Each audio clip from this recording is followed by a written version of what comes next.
le potier n'est-il pas maître de l'argile qu'il est en train de former? Telle est la question que Paul nous pose dans Romains chapitre 9, verset 21.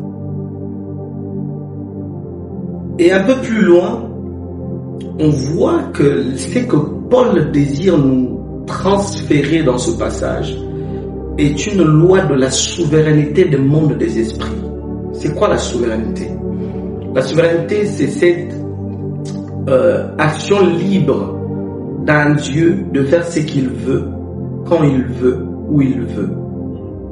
Être souverain, c'est être au-dessus de tout et d'appliquer son absolu pouvoir au moment que le Dieu le désire.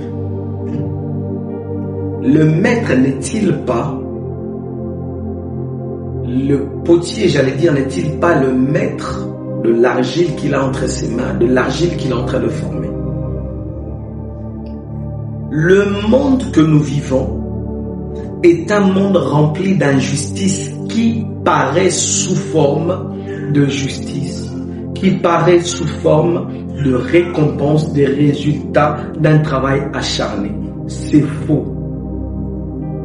La place du travail acharné existe véritablement à 100%. Mais il y a une part qui compense le travail acharné. Tout de même, je vais l'appeler un travail, mais d'une autre manière. 80% de nos vies sont gérées par ce qui a été dit, ce qui a été cité, ce qui a été conclu avec nous ou sans nous. Bonjour à tout le monde, c'est le pasteur Josh pour cette série de vidéos pour aider quelqu'un à sortir de l'ignorance et à vivre la pleine connaissance de Jésus-Christ de Nazareth. La Bible dit ceci dans Romains chapitre 9, verset 16. Ainsi donc, cela ne dépend pas de celui qui veut. Oh, j'aime ça.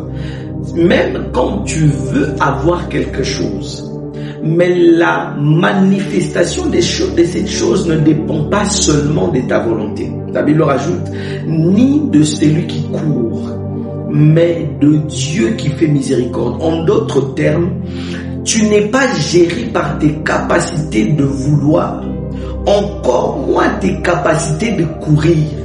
Mais ce qui te porte dans la main et te soutient, c'est le monde spirituel et la famille spirituelle à laquelle tu appartiens. Merci Saint-Esprit. La famille spirituelle à laquelle tu appartiens est la cause des 80% des choses que tu vis aujourd'hui. Arrête d'abord de voir que ton ennemi vient de ton travail, de tes voisins, du quartier dans lequel tu habites.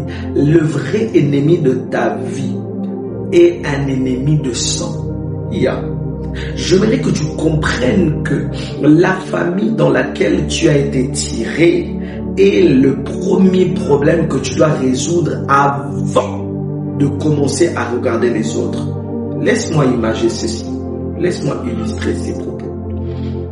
Quelqu'un qui se rend compte que dans son travail, les choses bloquent. Dans son travail, les choses bloquent comment? Il y a un chef dans le travail qui devait lui donner, car toutes les conditions humaines sont réunies, de lui donner une promotion ou un nouveau poste ou un nouveau salaire. Mais malheureusement, cet homme s'entête à lui donner cette promotion. Quand cette personne qui est un chrétien va prier, il va prier contre la personne là. J'aimerais te dire une chose, la fameuse personne n'est qu'une marionnette. Ça veut dire que c'est une force extérieure qu'on ajoute en coalition à ce qui a été dit déjà par un membre de ta famille qui est le porteur de ton sang. Au travers du sang, le portail de votre famille est ouvert d'aujourd'hui jusqu'à 5000 ans en arrière. Je prie pour quelqu'un que le nom de Jésus puisse te montrer les choses que tu ne connais pas sur ta famille. C'est avec un calme énorme que je te parle des réalités qui rendent les gens complètement esclaves de certaines choses. Quand tu te rends compte qu'il y a un blocage quelconque, ne te précipite pas à pointer d'autres personnes à l'extérieur de ta famille du doigt. Commence d'abord à vérifier qui est le potier dans votre famille. Quand je dis potier, à qui fais-je allusion?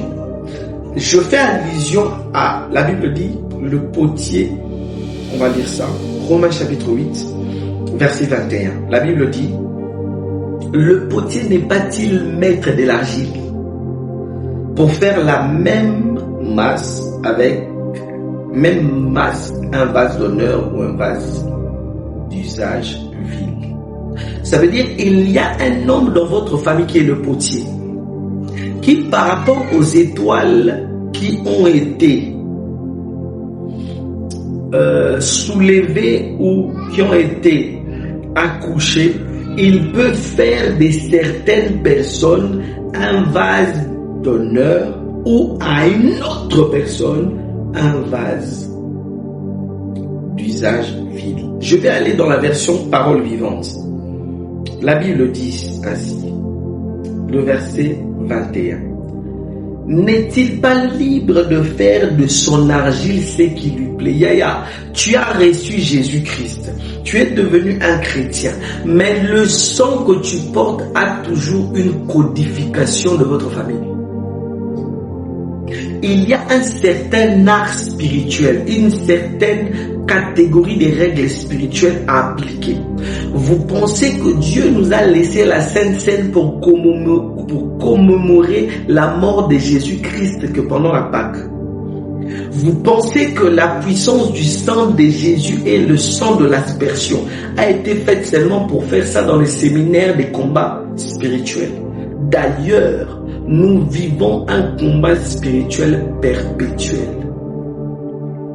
Le combat spirituel, j'aime comme l'apôtre Yvan dit, le combat spirituel est toutes les minutes. La Bible dit ceci, n'a-t-il pas droit de fabriquer avec la même glaise un vase d'ornement ou un jarre pour l'usage courant? Je mérite que tu comprennes une chose. Il y a des règles qui ont été établies avant que tu puisses exister. Et ces règles-là régissent ton église, ton raisonnement, tes relations, tes promotions et ton mariage. Mais si tu entres en esprit, le Seigneur va te ramener lorsque cette réunion était en train de se faire. Je vais vous raconter une histoire.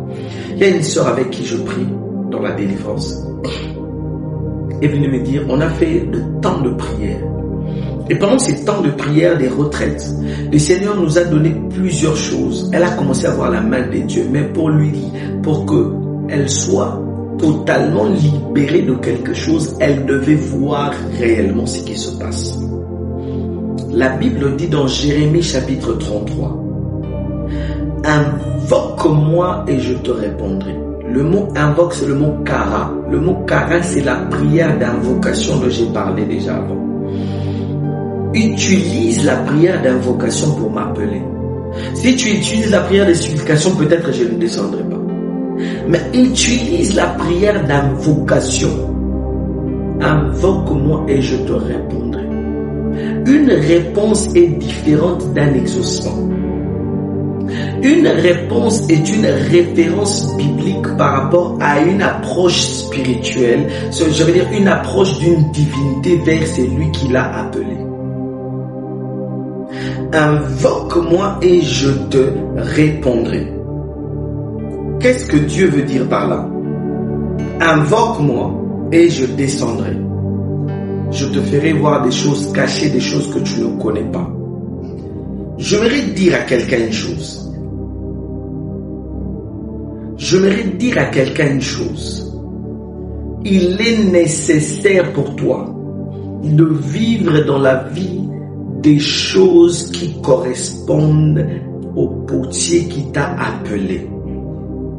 Ça veut dire que tu dois commencer à concorder avec l'esprit qui habite en toi. La religion chrétienne n'est pas une religion de passivité. C'est une religion, si je me permets le mot religion, même si je le déteste totalement. Mais c'est une activité spirituelle dans laquelle tous les codes nous ont été remis. Et nous fonctionnons sous l'Esprit suprême qu'on appelle le merveilleux Saint-Esprit, le précieux Saint-Esprit de Dieu qui est l'Esprit de Christ et auquel nous avons été scellés. Éphésiens chapitre 1. Nous avons été scellés en esprit. Cet esprit fait fonctionner notre monde et nous fait marcher selon les principes qui nous rendent victorieux. Cette sœur m'a dit ceci: pasteur, rien ne fonctionne dans ma vie. Le mariage, je suis trompé par-ci, par-là. Et à chaque fois que je sors avec des hommes ou des hommes viennent me draguer, c'est des hommes mariés. Il s'est fait quelque chose dans le monde des esprits. Cette sœur m'a dit ceci: pasteur, dans ce que je vis, il y a quelque chose de pas normal. On a commencé la prière. Et la sœur, en entrant en retraite, elle a vu dans son rêve. Écoutez-moi, frères et sœurs, les rêves sont les moyens didactiques que les esprits peuvent utiliser pour véhiculer un message. La sœur m'a dit ceci: pasteur, j'ai vu une vieille dame assise avec 3 enfants, 3 filles, 3 femmes, 3 petites filles. Et la femme, quand elle m'a vu, elle me demande: s'il te plaît, jeune fille, viens récupérer ces enfants. La sœur est venue récupérer un premier enfant, elle est sortie de l'endroit. Elle a pris un deuxième enfant, elle est sortie de l'endroit. Quand elle essayait de revenir pour prendre le 3e enfant ou la 3e fille, un monsieur est sorti avec une colère exceptionnelle. Le monsieur lui a dit: qu'est-ce que tu es en train de faire? Qui t'a dit de faire ça? Qui t'a dit d'enlever ces filles? Et autour de cette femme, les serpents sont sortis, comme pour barricader le dernier enfant qui était resté. Qu'est-ce que ce message voulait dire? Les filles de sa famille, c'était les filles de cette maman. Ça veut dire une de leurs grand-mères a fait un pacte avec le monde des esprits de manière inconsciente. Pourquoi inconsciente? Parce qu'elle-même, elle est en prison. C'est la raison pour laquelle quand elle a vu cette femme venir, elle a dit: oui, récupère ces filles rapidement, s'il te plaît. Mon frère, ma soeur, le monde que nous vivons est un monde injuste. J'aimerais attirer ton attention sur le fait que ceux qui gagnent sur la terre des vivants, ce sont des personnes qui collaborent avec des esprits, qui doublent leur intensité dans le monde physique. J'aimerais que tu puisses te saisir. Je prie au nom de Jésus que tout lien avec la famille qui te lie à un potier, qui fait que ta vie soit un échec, je le brise immédiatement au nom de Jésus. Tu as 35 ans, 40 ans, un homme, tu ne réfléchis pas au mariage. Tu trouves ça normal de vivre des célibats en célibat. Sache qu'il y a quelque chose qui te tient. La Bible dit Abraham, le père d'Abraham. Toutes les personnes avant le père d'Abraham avaient des enfants à l'âge de 20, 40, avant 60 ans. Mais le père d'Abraham, c'est lui qui a commencé à avoir Abraham à l'âge de 60 ans. Et comme par hasard, Abraham rencontre Dieu à l'âge de 75 ans. Et il commence la marche avec Dieu. Et pendant tous ces temps, Abraham n'avait pas eu d'enfant. Je vais te dire une chose. Avant l'âge de 70 ans, Abraham n'avait aucune importance. Il n'avait aucune hâte d'avoir un enfant. Parce que dans la configuration des esprits dans sa tête, ça a été implanté une manière de vivre de ce monde. Je prie que tout raisonnement sophistiqué qui se lie contre l'obéissance de Christ dans ton esprit tombe au nom de Jésus. Tombe au nom de Jésus. Dernière chose, le monde des esprits ne fonctionne pas avec des émotions ou des sentiments. Le monde des esprits fonctionne avec des règles à mettre en place pour vivre la plénitude de Dieu. Que le Seigneur vous bénisse abondamment. C'était le pasteur Josh pour ces séries de vidéos sur la délivrance et sur la connaissance qui libère. Que Dieu vous bénisse.